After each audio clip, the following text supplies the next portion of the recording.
கர்த்தருக்குள் மிகவும் பிரியமானவர்களே, உங்கள் எல்லாரையும் இரட்சகர் இயேசுவின் நாமத்தில் வாழ்த்தி வரவேற்றுக் கொள்கின்றேன். கடைசி கால வெளிச்சம் ஊழியங்கள் சார்பாகவும் உங்களுக்கு வாழ்த்துக்கள்.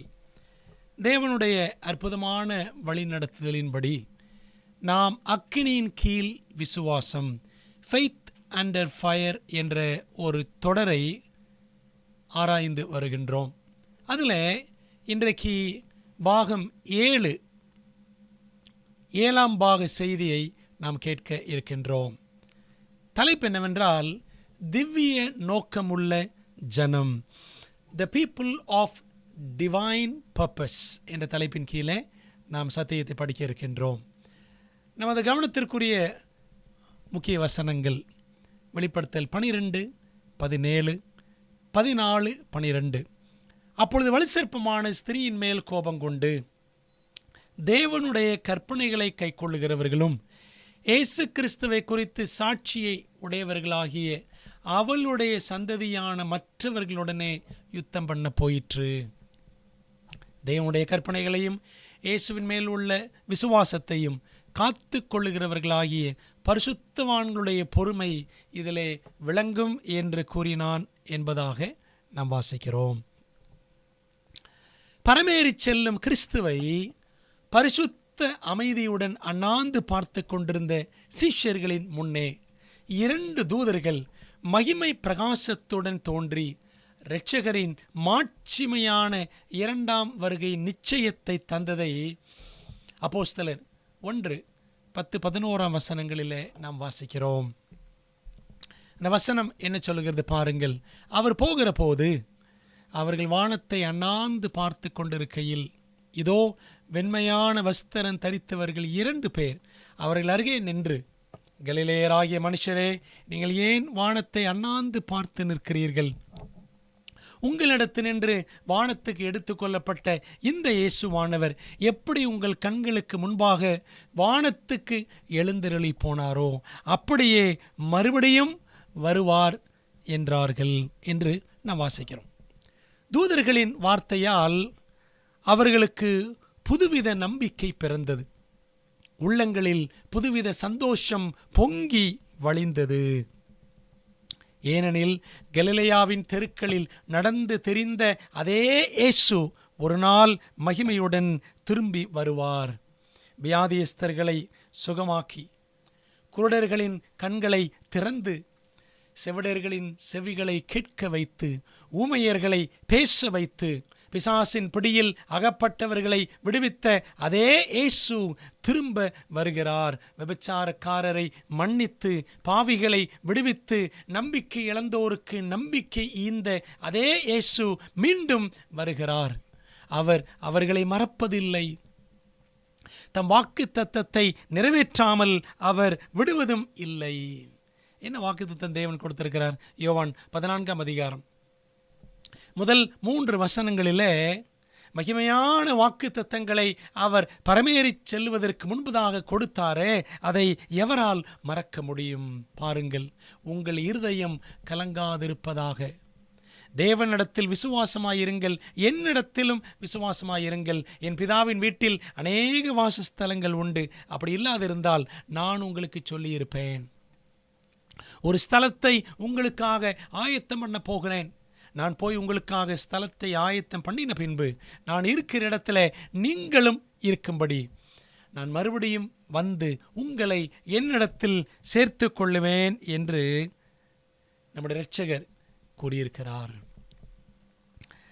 நமது கர்த்தரின் வருகை பற்றிய வாக்குத்தத்தமானது கடந்த 2000 ஆண்டுகளாக கிறிஸ்தவர்களின் இருதயங்களை உற்சாகப்படுத்தி இருக்கிறது.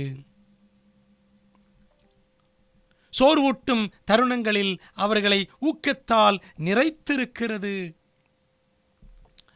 உபத்திரவ காலங்களில், மரணத்தை சந்திக்கும் வேளைகளில், கல்லறைக்கும் அப்பால் நமது கர்த்தரின் மகிமையான வருகையை அவர்கள் எதிர்நோக்கினர்.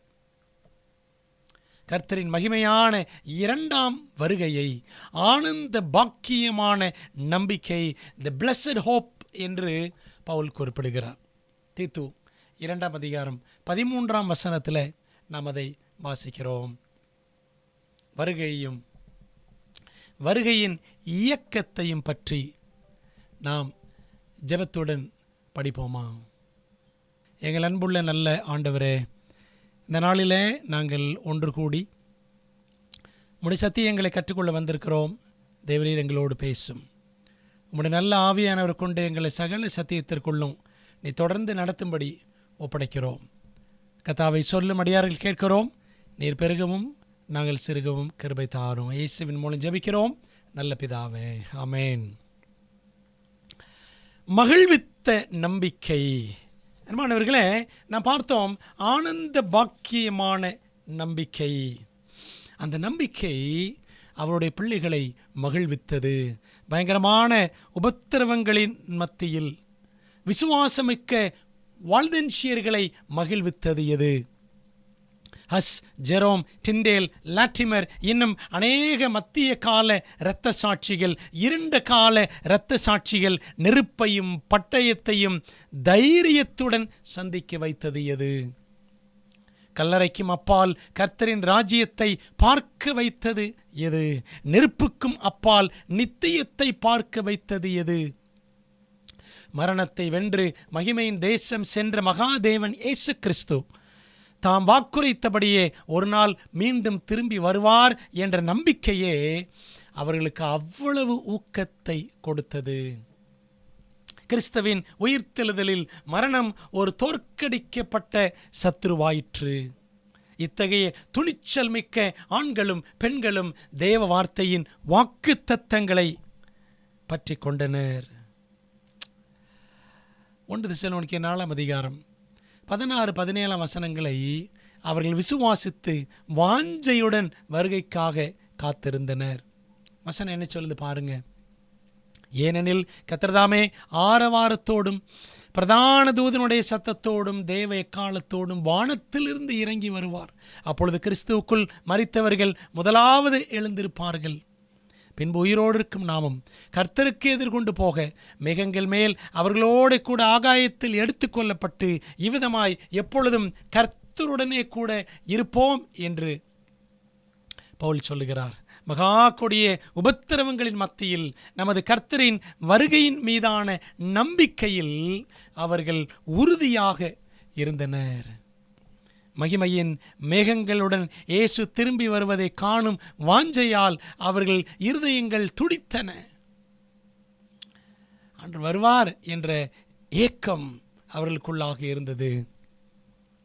கிறிஸ்துவின் அருள்வாக்குப்படி பார்த்தால் மரணம் ஒரு லேசான காரியமே. ஒரு நாள் வியாதியும் துன்பமும் வருத்தமும் என்றென்றும் இல்லாமல் போகும். நித்தியம் முழுக்க கிறிஸ்துவுடன் வாழ்வோம் என்பதை அவர்கள் உணர்ந்திருந்தனர். பார்த்தீங்களா? அப்போ அந்த நம்பிக்கை அவர்களை மகிழ்வித்திருக்காதா? உயிரடைந்த வருகையின் நம்பிக்கை, ஆண்டுடைய வருகையின் நம்பிக்கை உயிரடைந்ததாம். அப்படியானால் எப்பொழுதோ ஒரு குறிப்பிட்ட காலகட்டத்தில் அது மரித்து போயிருந்திருக்கிறது என்று பொருள். புதிய ஏற்பாட்டு விசுவாசிகளுக்கு கிறிஸ்துவின் அதிசீக்கிர வருகையின் நம்பிக்கை உயிர் நாடியாய் இருந்தது. இயேசு ஒருமுறை வந்தார், அவர் மீண்டும் வருவார். அவர் நிஜமாக சரீர பிரகாரமாக காணும் விதமாக, எல்லாரும் பார்க்கும் விதமாக, எல்லா காதுகளும் கேட்கும் விதமாக மகிமையாக இவ்வுலகத்திற்கு வருவார் என்று அவர்கள் நம்பினர்.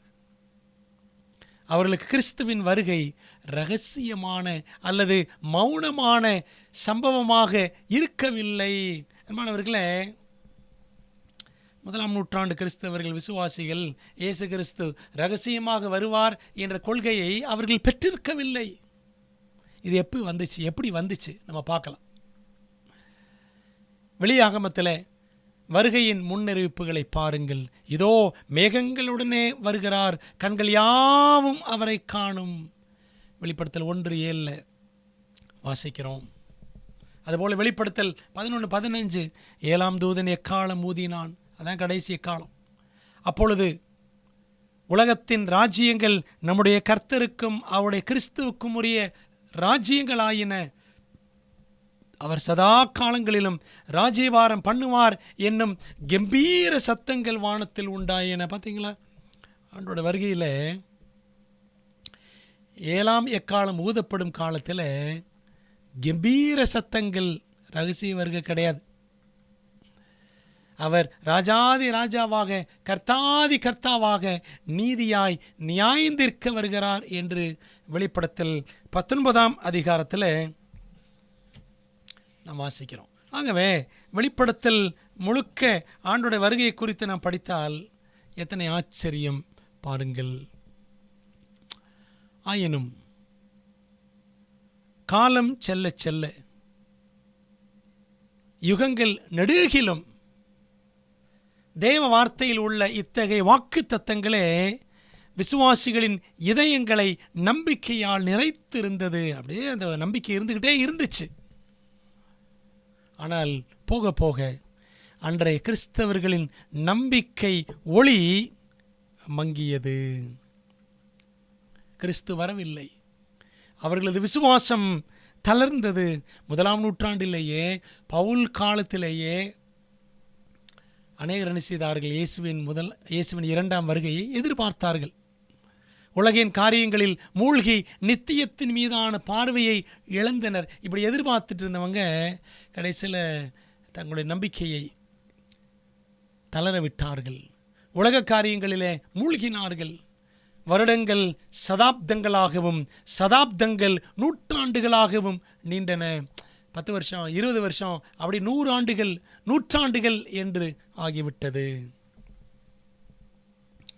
சபையின் சில கல்விமான்கள் வருகைக்கடுத்த நவீன உபதேசங்களை போதிக்க ஆரம்பித்தனர். என்னென்ன, யார் யார் என்ன சொன்னார்கள் அப்படின்னு பாருங்களேன். ஓரிஜன் என்ற ஒரு மனிதன் கிபி 3ஆம் நூற்றாண்டில் 185லேருந்து 254 வரைக்கும் வாழ்ந்தவர். இவர் கிறிஸ்துவின் வருகைக்கடுத்த காரியத்தில் ஆவிக்குரிய கண்ணோட்டத்தை போதித்தார். அதென்ன ஆவிக்குரிய கண்ணோட்டம்ன்றீங்களா? அதாவது ஒரு விசுவாசியின் வாழ்வில் கிறிஸ்துவின் ஆவியானவர் பிரவேசிக்கும் போது கிறிஸ்து 2ஆம் முறையாக வந்து விடுகிறார் என்பதே அவருடைய போதனை. அதாவது நம்ம என்னைக்கு இயேசுவை ஏற்றுக்கொள்கிறோம் அன்னைக்கு ஆவியானவர் நமக்குள்ளே வர்றார். அவர் வரும்பொழுதே 2ஆம் வருகை நடந்துருதான். பார்த்தீங்களா, இது எப்படிப்பட்ட ஒரு தவறான போதனை. ஓரிஜன். அடுத்த நபர் யார் என்றால் அகஸ்டின் என்ற ஒரு நபர். கிபி 5ஆம் நூற்றாண்டில் வாழ்ந்தவர். இவர் 354லிருந்து 430 வரைக்கும் வாழ்ந்தவர். கிறிஸ்து தமது முதலாம் வருகையில் திருச்சபையை தோற்றுவித்த பொழுதே அவரது 1000 ஆண்டு ஆட்சி பூமியில் ஆரம்பமாகிவிட்டது என்று அவர் போதித்தார்.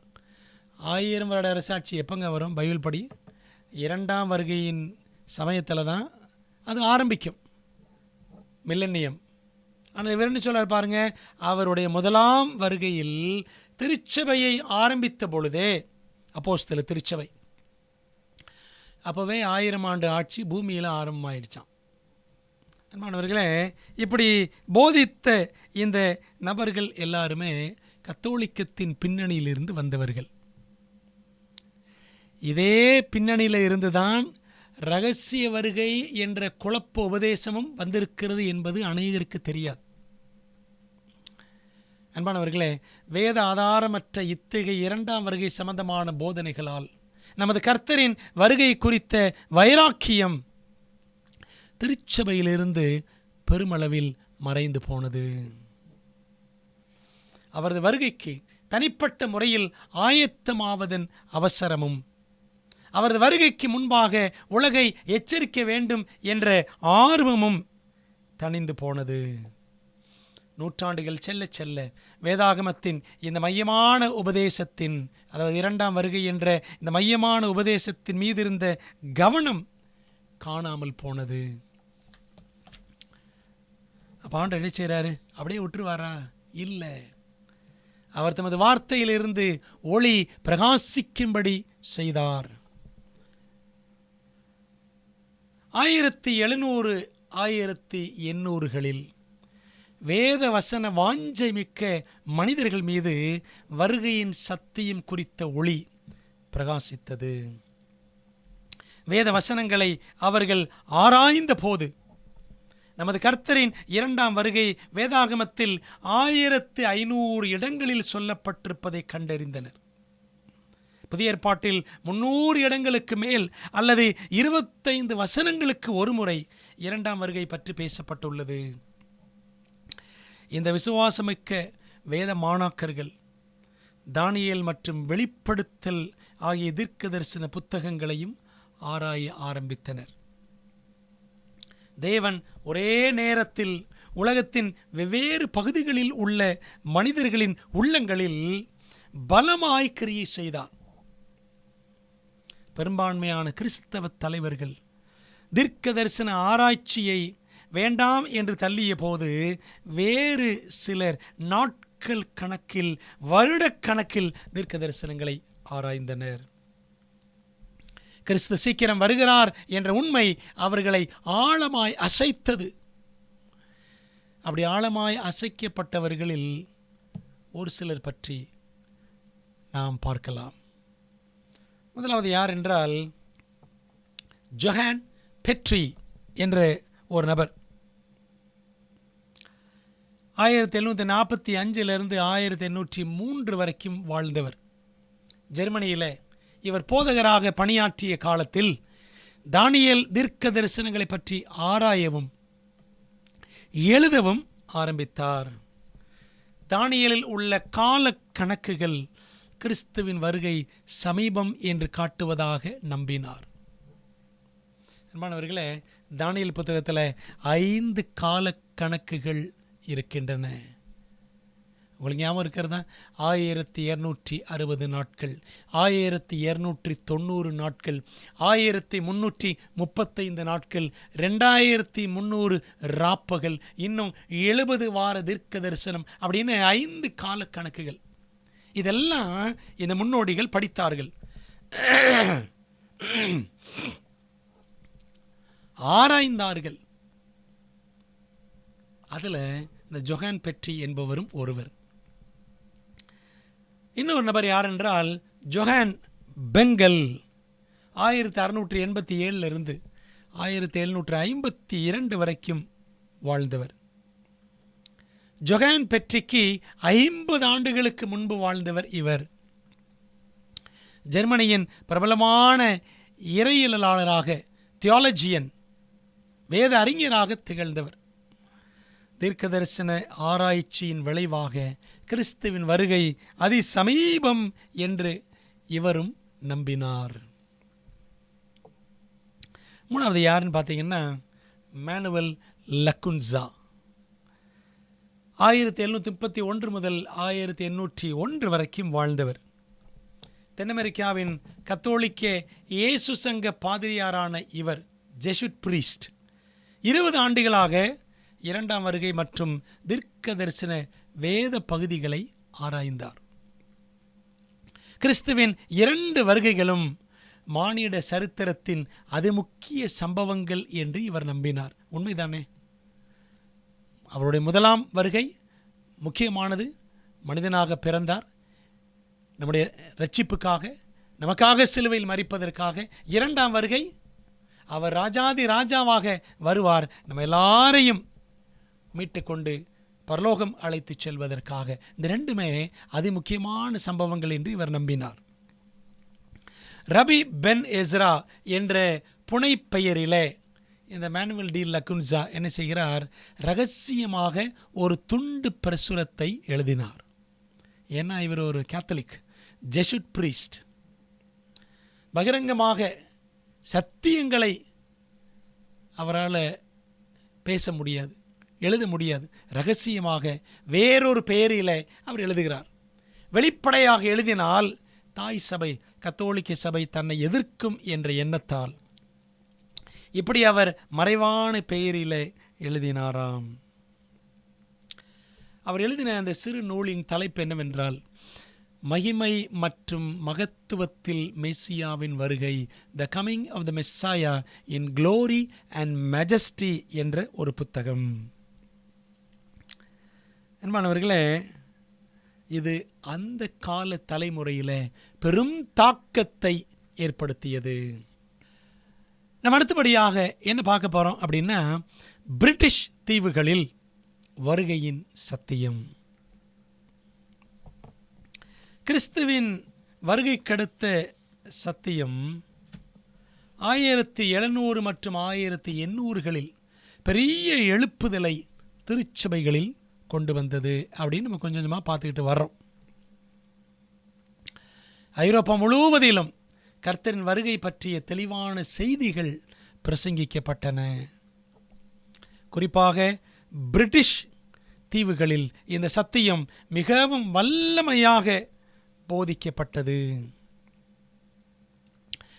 அப்படி போதித்த 2 முக்கியமான நபர்கள் யாருன்னு பார்க்கலாம்.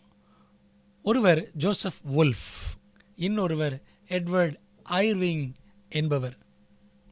ஜோசப் வுல்ஃப் 1795 1862 வரைக்கும் வாழ்ந்தவர்.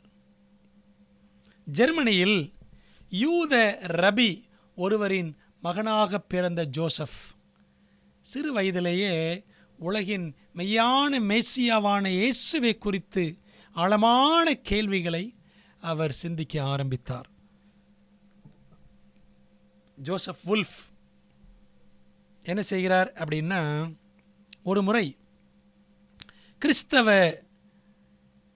அயலகத்தார் ஒருவரிடம் பேசும் பொழுது, அதாவது அவங்க வீட்டுக்கு வந்து வேலை செய்யக்கூடிய ஒரு பால் கறக்கிறவர், மாட்டுக்கு பால் கறக்கிறவர், அந்த நபர்கிட்ட பேசும் பொழுது ஏசாயா 53 அதிகாரத்தை வாசித்து பார் என்று அவர் இந்த யூத சிறுவனுக்கு ஜோசப்புக்கு சவால் விட்டார்.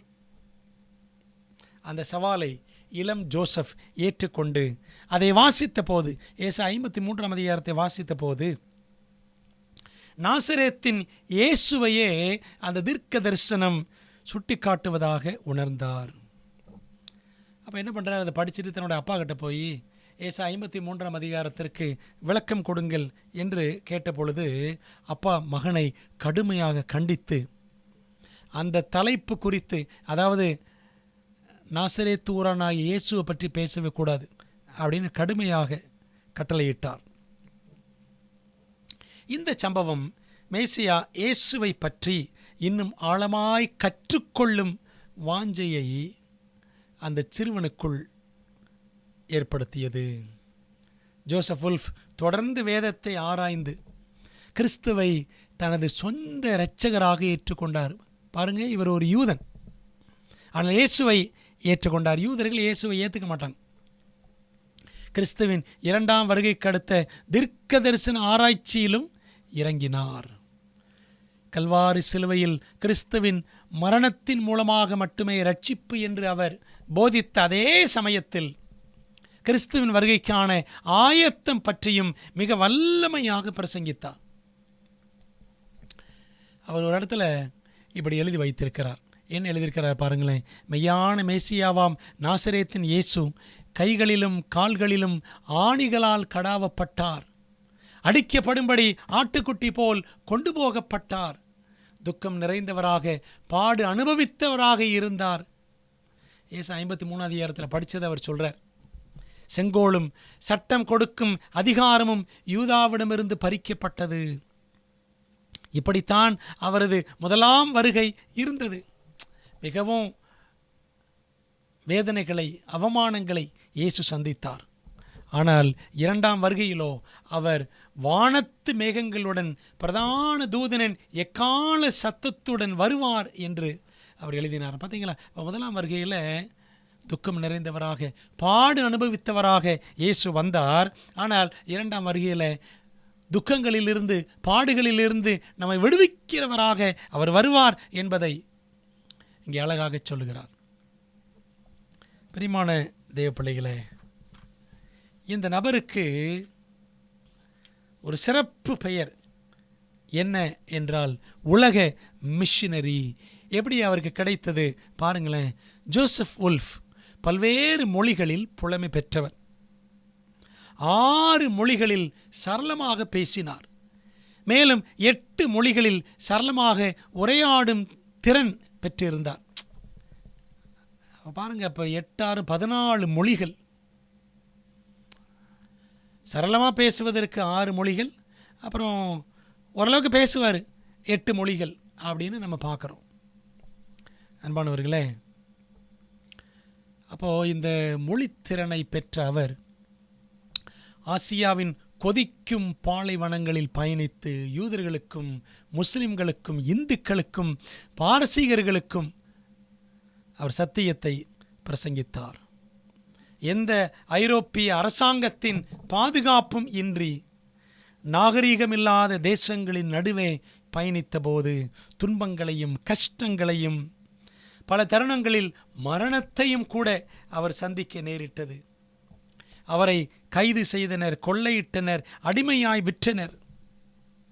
பாலைவனத்தில் தாகத்தால் சில நேரங்களில் ஏறக்குறைய மரணத்தருவாய்க்கு சென்றிருக்கிறார். ஒருமுறை அவரிடமிருந்த அனைத்தும் கொள்ளையிடப்பட்டது. நிர்கதியாக வெறுங்காலில் பனிமலையினூட கஷ்டங்களை கடந்து நடந்து சென்றபோது ஏறக்குறைய மரிக்கும் நிலையை அடைந்தார். இப்படி எத்தனையோ முறைங்க மரணத்தை அவர் நெருங்கி சென்றிருக்கிறார். வீட்டின் சுகபோகங்களை விட்டுவிட்டு, நண்பர்கள் மற்றும் சுற்றத்தாரின் நட்பு வட்டத்தை விட்டுவிட்டு, இப்படிப்பட்ட பாடுகளினூடே தூர தேசங்களுக்கு ஓய்வில்லாமல் பயணிப்பதற்கு அவரை தூண்டியது எது? ஒரே ஒரு காரியம் மட்டும்தான். கர்த்தராகிய இயேசு கிறிஸ்து அதிசீக்கிரம் வருகிறார். அவர் மூலமாக மட்டுமே நித்திய ஜீவன் என்ற உண்மையை உலகம் அறிய வேண்டும் என்ற வைராக்கியமே அவரை உலகமெல்லாம் 4 கண்டங்களுக்கும் ஓய்வின்றி சுற்ற வைத்து உலக மிஷினரி என்ற புகழாரத்தையும் அவருக்கு பெற்றுக் கொடுத்தது. அன்பானவர்களே, உலகமெங்கிலும் பலர் இதயங்களில் தேவன் அசைவாடி இயேசுவின் வருகையின் சத்தியத்தை அறிவிக்கும்படி ஆண்களையும் பெண்களையும் ஏவினார். அவர்கள் அனைவருமே வேதாகம வருகையின் உபதேசத்தை தெளிவாக புரிந்திராவிட்டாலும் மேகங்களில் வரவிருக்கும் இயேசுவின் சத்தியத்தை குறித்து அவர்கள் உற்சாகம் அடைந்திருந்தனர். அவங்களுக்கு முழுசாக புரியல 2ஆம் வருகை பற்றி, ஆனால் ஆண்டவர் வரப்போகிறார் என்று உற்சாகம் பெற்றனர். அவர்கள் எல்லாரையும் ஒன்றிணைத்த நூலிலை, அவங்க எல்லாரையும் ஒன்றாக இணைத்த அந்த நூலிலை என்னவென்றால், மகிமையில் வெளிப்படவிருக்கும் கர்த்தரை சந்திப்பதற்கு ஆயத்தப்பட வேண்டும் என்ற அவசியத்தின் உணர்வே ஆகும். நம்ம எல்லாரும் ஆண்டவர் சந்திக்க ஆயத்தப்படணும் என்ற அந்த அவசியத்தின் உணர்வு எல்லாருக்குள்ளும் இருந்து அவர்களை ஒன்றிணைத்தது. ஜோசப் வுல்ஃப் பார்த்தோம். அடுத்து பாருங்களேன், எட்வர்ட் ஐர்விங் 1792 1834 வரைக்கும் வாழ்ந்தவர். ஸ்காட்லாந்தின் போதகரான எட்வர்ட் ஐர்விங் மற்றும் ஆங்கிலேய திருச்சபையின் 300 பிரசங்கிமார்களும் இயேசுவின் 2ஆம் வருகை குறித்து பிரிட்டிஷ் தீவுகள் எங்கிலும் வல்லமையாய் முழங்கினார்கள். அன்பானவர்களே, நம்ம பார்க்குறோம் பார்த்தீங்களா, இந்த 1700கள் 1800கள் இந்த காலகட்டங்களில் 2ஆம் வருகை பற்றி பேசக்கூடாது சபைகளில். ஆனால் பேசுவதற்கு ஆண்டவர் தம்முடைய பிள்ளைகளை எழுப்பினார். ஒவ்வொரு வாரமும் ஐர்விங் தனது லண்டன் திருச்சபையில் கூடின ஆயிரக்கணக்கான மக்களுக்கு கிறிஸ்துவின் வருகை சமீபம் என்று போதித்தாராம். ஸ்காட்லாந்தில் திறந்த வெளியில் 12,000க்கும் அதிகமானோருக்கு அவர் பிரசங்கித்தார். ஐர்விங்கின் பேச்சு திறமை, உற்சாகமான பிரசங்கம், வேத அறிவு மற்றும் ஆழமான பக்தி கேட்போரை மனந்திரும்புதலுக்கு நேராக வழிநடத்தி கர்த்தரின் வருகைக்கு தீவிரமாக அவர்களை ஆயத்தப்படுத்தியது. அன்பான தேவ பிள்ளைகளே, அப்போது பிரிட்டிஷ் தீவுகளிலே ஜோசப் வுல்ஃப், எட்வர்ட் ஐர்விங் போன்ற மனிதர்களை தேவன் எழுப்பினார். ஆண்டவர் இன்னொரு நபரையும் எழுப்புகிறார். எங்கன்னு பார்த்தீங்கன்னா, வட அமெரிக்காவில் நவீன வருகை இயக்கத்தின் தந்தை, the father of the modern advent movement. அப்படி அழைக்கப்பட தகுதியானவர் யார் என்றால் வட அமெரிக்காவைச் சேர்ந்த வில்லியம் மில்லரே ஆவார்.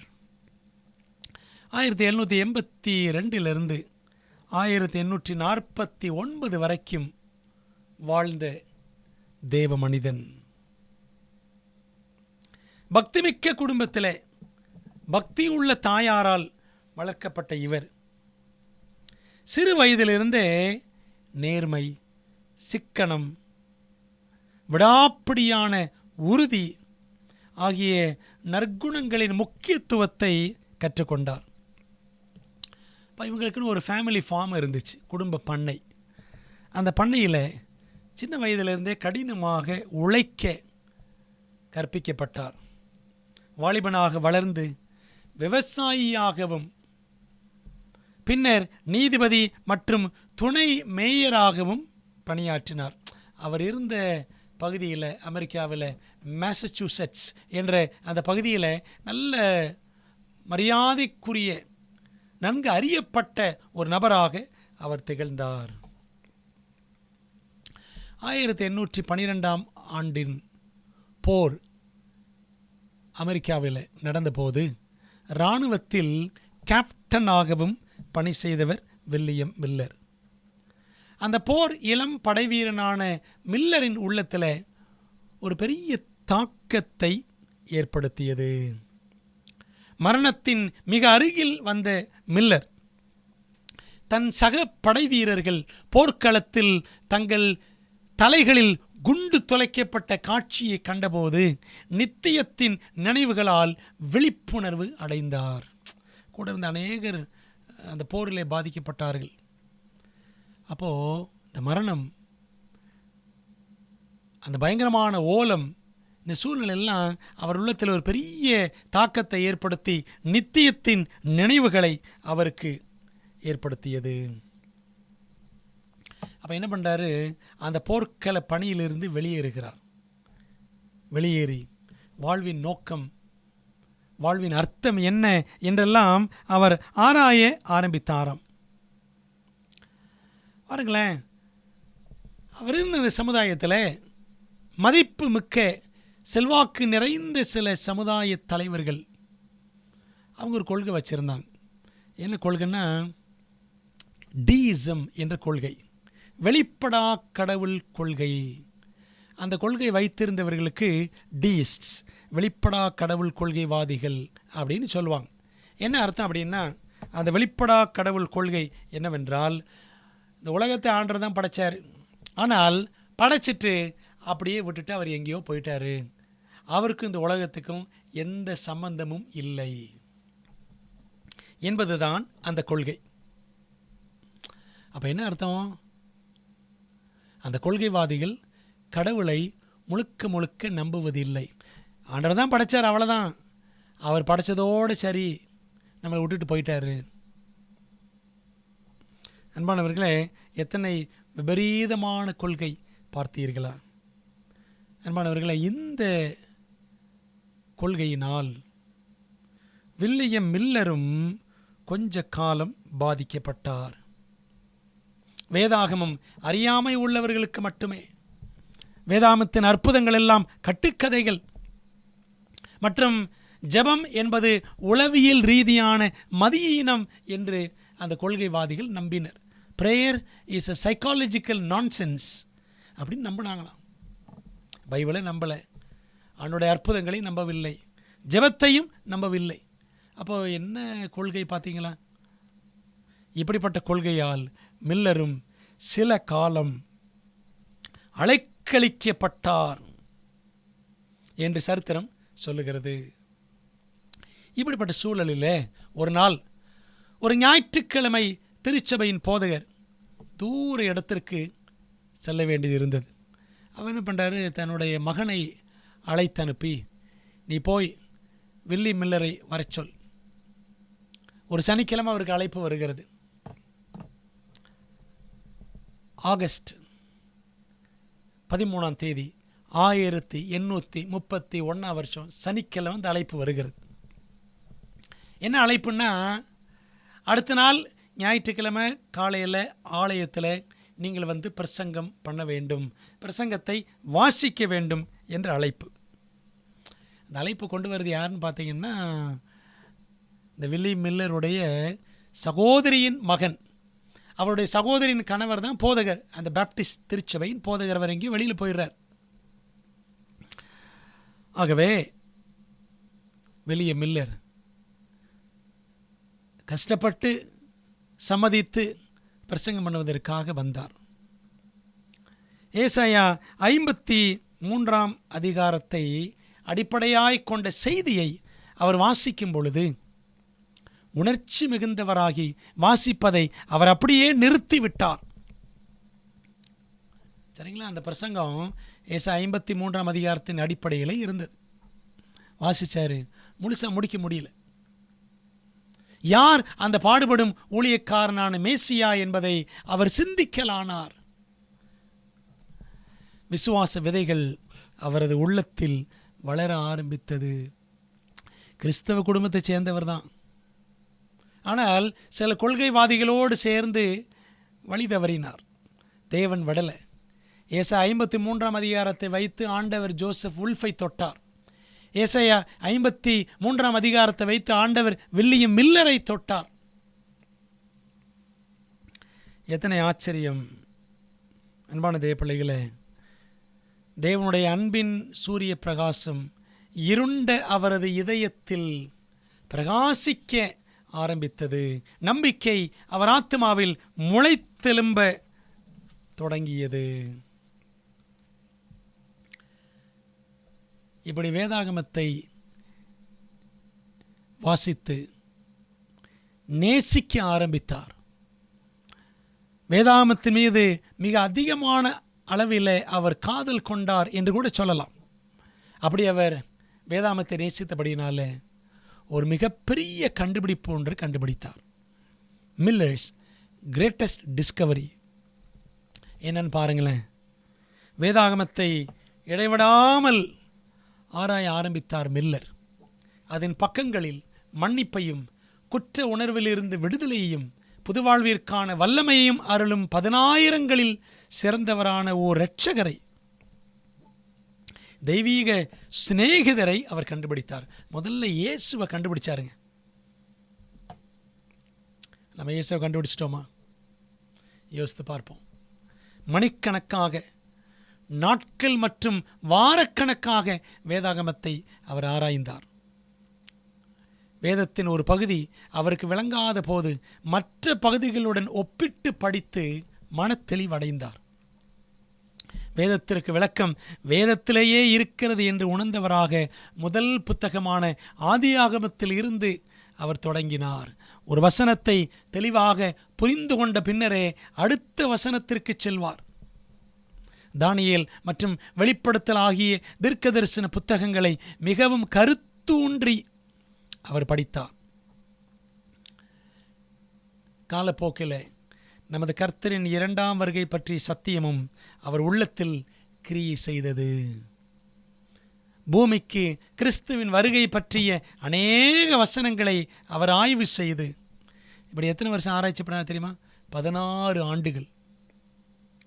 அப்படி ஆராய்ச்சி செய்து பரலோகத்தில் 1000 ஆண்டுகளுக்கு முன்பாக, அந்த 1000 அரசாட்சி எங்கே?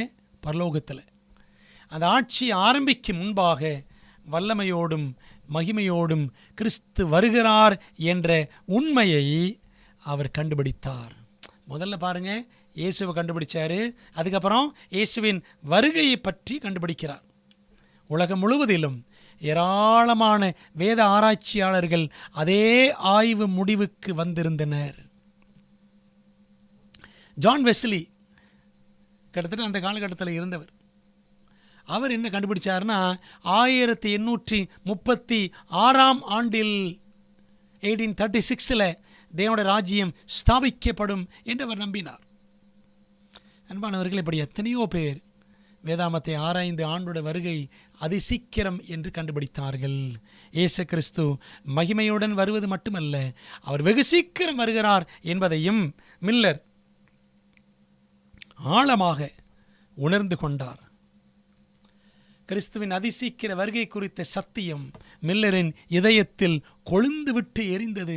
அது அவரது நாடி நரம்புகள் அனைத்தையும் அசைத்து உலுக்கியது. மில்லர் தனது தானியேல் தீர்க்கதரிசன ஆராய்ச்சிகளின் விளைவாக கிறிஸ்து 1843 மற்றும் 1844 ஆண்டுகளுக்கு இடைப்பட்ட நாட்களில் வருவார் என்ற முடிவுக்கு வந்தார். பின்னர் தேவனுடைய அழைப்பின்படி வட அமெரிக்காவில் லட்சக்கணக்கான மக்களுக்கு இந்த உண்மையை ஒரு பெரும் போதகர் சேனையுடன் ஆங்காங்கே அறிவித்தார். இவர் இப்படி பிரசங்கம் பண்ண பார்த்தீங்கன்னா பல சபைகள்லேருந்து கிட்டத்தட்ட 3000 சபைகள்லேருந்து பார்த்தீங்கன்னா ஏராளமான ஊழியக்காரர்கள், அதாவது ஒரு 300 சபைகளுக்கும் அதிகமான சபைகளிலிருந்து 3000 ஊழியக்காரர்கள் வெளியில் வந்துடுறாங்க. மில்லரோடு இணைந்து கொண்டார்கள். வருகையின் சத்தியத்தை அவர்களும் சேர்ந்து அறிவித்தார்கள். இது ஒரு இயக்கமாக உருவெடுத்தது. மில்லர் இயக்கம் அல்லது வருகையின் இயக்கம் என்று அதை நாம் அழைக்கலாம். சரித்திரம் அப்படித்தான் சொல்லுகிறது. அது நிமித்தம் மாபெரும் எழுப்புதல் உண்டாயிற்று. இதயங்கள் தொடப்பட்டன, ஜீவியங்கள் மாற்றமடைந்தன. தீர்க்க தரிசன ஆராய்ச்சி கூட்டங்களில் ஆயிரக்கணக்கானோர் பங்கு பெற்று மனம் திரும்பி தங்கள் இதயங்களை தேவனுக்கு ஒப்பு கொடுத்தார்கள். ஒரு பக்கம் எதிர்ப்பும் எக்களிப்பும் இருக்கத்தான் செய்தது. என்ன பண்ணாங்களாம், நிறைய பேர் வெள்ளை ட்ரெஸ் போட்டுக்கிட்டு இயேசு வருகிறார் இயேசு வருகிறார் என்று கேலி கிண்டல் கூட செய்ய ஆரம்பித்தனர். ஆயினும் அந்தோ பரிதாபம், மில்லரின் தீர்க்கதரிசன செய்தியின் அடிப்படையில் இயேசு வருவார் என எதிர்பார்த்திருந்த ஆயிரங்கள் மாபெரும் ஏமாற்றத்தை சந்தித்தார்கள். அந்த மாபெரும் ஏமாற்றம் எப்போ நடந்துச்சு? தி கிரேட் டிசப்பாயின்மெண்ட் அக்டோபர் 22, 1844 ஆண்டில் ஒரு மாபெரும் ஏமாற்றம் இயேசு வருவார் என்று எதிர்பார்த்தவர்களுக்கு உண்டாயிற்று.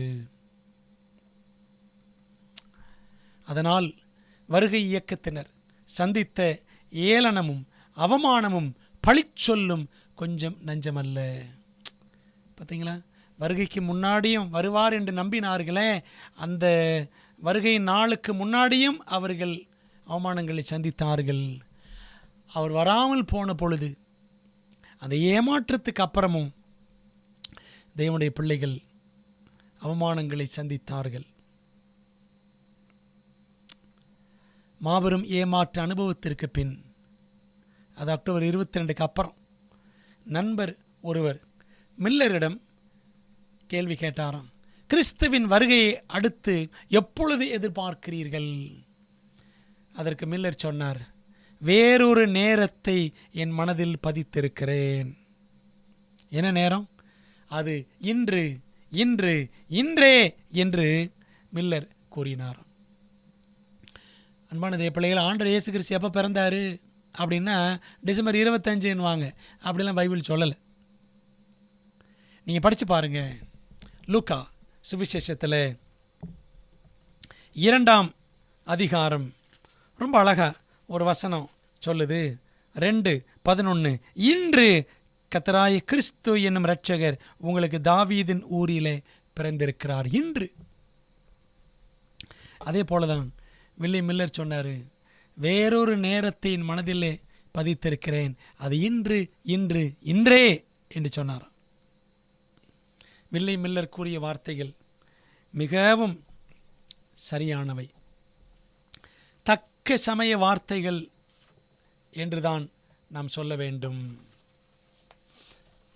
அன்பானவர்களே, நமது கர்த்தரின் வருகைக்கு நாம் ஆயத்தமாவதற்கான ஒரே வழி, அவர் வரும் வரைக்கும் நாம் இன்று ஆயத்தமாகி இன்று விழித்திருக்க வேண்டும் என்பதே.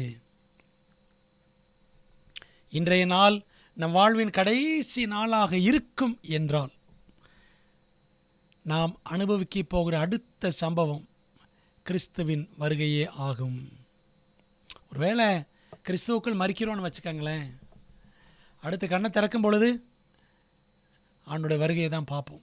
எவ்வளோ பெரிய ஸ்லாக்கியம்! அதாங்க அதுக்கு பேர் ஆனந்த பாக்கியமான நம்பிக்கை. அது மட்டும், ஆண்டோட வருகை மட்டும் நாம் உண்மையுள்ளவர்களாக வாழ்ந்தோம் என்றால் அவரை முகமுகமாய் காணும் ஸ்லாக்கியத்தை நாம் பெறுவோம். இயேசுவின் வருகையை தினந்தோறும் எதிர்பார்த்து மிகுந்த ஆவலுடன் வாழ்வதற்கும், அவரது வருகை இன்று இருக்கும் என்றால் நாம் எப்படி ஆயத்தப்பட்டிருப்போமோ அப்படிப்பட்ட ஆயத்த மனநிலையுடன் இருப்பதற்கும் பரலோகம் நம்மை பாசமாய் அழைக்கிறது. ஒருவேளை இன்றைக்கி ஆண்டவர் வரப்போகிறார் அப்படின்னா எப்படி ஆயத்தமாக இருப்போம்? அந்த மாதிரி ஆயத்தம் ஒவ்வொரு நாளும் நமக்கு தேவை. பைபிள் சொல்லுது பாருங்கள், தேவனுடைய நாள் சீக்கிரமாய் வரும்படிக்கு மிகுந்த ஆவலோடு காத்திருங்கள் என்று 2 பேதுரு 3:12 வாசிக்கிறோம். அன்பான தேவ பிள்ளைகளே, ஆயத்தப்படுவோம், ஆயத்தப்படுத்துவோம். ஆண்டவரே, என்னை ஆயத்தப்படுத்தும், என் குடும்பத்தை ஆயத்தப்படுத்தும், என் சபையை ஆயத்தப்படுத்தும். நாங்கள் என் அநேகரை ஆயத்தப்படுத்த எங்களுக்கு உதவி செய்யும் என்று நம்மை ஒப்பு கொடுப்போம். மாரநாதா, இயேசு சீக்கிரம் வருகிறார். அமேன், அமேன். ஜெபிக்கலாமா? எங்கள் நல்ல பிதாவே, இந்த நாளின் உம்முடைய சத்திய வார்த்தைகளுக்காக உமக்கு நாங்கள் ஸ்தோத்திரம் செலுத்துகிறோம். இவங்கள் நெடுகிலும் ஆயிரக்கணக்கான லட்சக்கணக்கான மக்கள் இயேசு வருவார் என்று எதிர்பார்த்து காத்திருந்தார்கள். ஆண்டவரே, நாங்களும் காத்திருக்கிறோம். நீர் சீக்கிரம் வரப்போகிறீர். எங்களை உம்முடைய வருகைக்கென்று ஆயத்தப்படுத்தும். ஆண்டவரே, மிகுந்த ஆவலோடு காத்திருக்க எங்களுக்கு கிருபை செய்யும். முது பாதத்தில் ஒப்பு கொடுக்கிறோம்.